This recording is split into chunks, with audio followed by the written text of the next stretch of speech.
95 cents on the dollar of retail price. I'd like to say you can rest easy, because these events never happened. But they did. And they do, every year in much of the world. The red tornado is Santa Claus. And despite the warm feelings he evokes in children, his tornado of giving does a perennially poor job of matching stuff with people.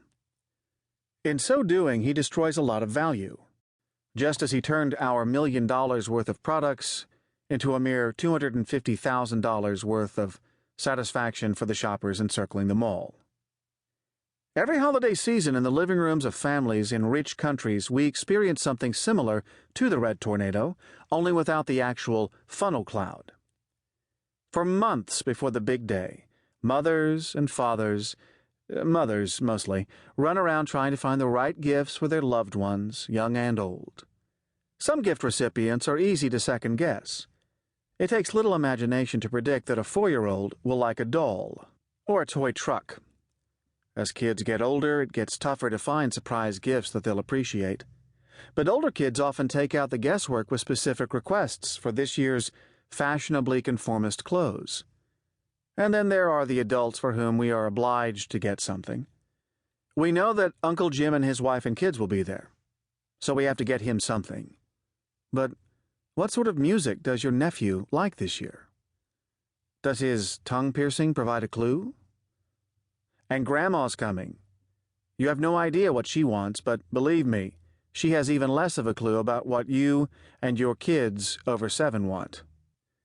When the day arrives, families, and extended families, gather around a tree or a hearth or a menorah and exchange holiday gifts. Kids squeal in delight as they open their dolls and trucks. With young children especially, the gifts matter less than the ritual of ripping off wrapping paper and bows. Teenagers feign surprise, for Grandma's benefit, and register actual approval for the gifts they specifically requested. They roll their eyes at the music and movies you buy them. Because you've raised them well, they manage to smile for Grandma's gifts. What kid doesn't need a candle?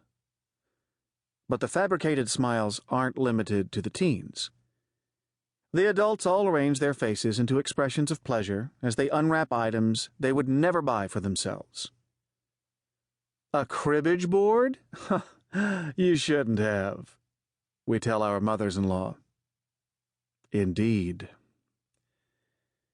Christmas provides the occasion for a large amount of spending in predominantly Christian developed countries. In the United States, for example, retail sales during the month of December tower visibly over the volume in adjacent months. In some categories, with familiar Yuletide wares, December sales account for a huge share of the year's sales. Over a fifth at jewelry stores, about a sixth at department and discount stores, and about a seventh at clothing, electronics, sporting goods, hobby, and bookstores. What's distinctive about all of this spending is that, except for the prearranged gifts for teenagers, the choices are not made by the ultimate consumers. For the rest of the year, the people who will ultimately use the stuff choose what they buy. As a result, buyers normally choose things they correctly expect to enjoy using. But not at Christmas. As a result, the massive holiday spending has the potential to do a terrible job matching products with users. Throughout the year, we shop meticulously for ourselves, looking at scores of items before choosing those that warrant spending our own money. The process at Christmas, by contrast, has givers shooting in the dark about what you like, recalling the way the imaginary red tornado distributes gifts. To make matters worse, we do much of this spending with credit, going into hock using money we don't yet have to buy things that recipients don't really want. If you discovered a government program that was hemorrhaging money, say, spending $100 billion of taxpayer money per year to generate a benefit of only $85 billion, you would be outraged. You might even email your elected representatives to demand an end to the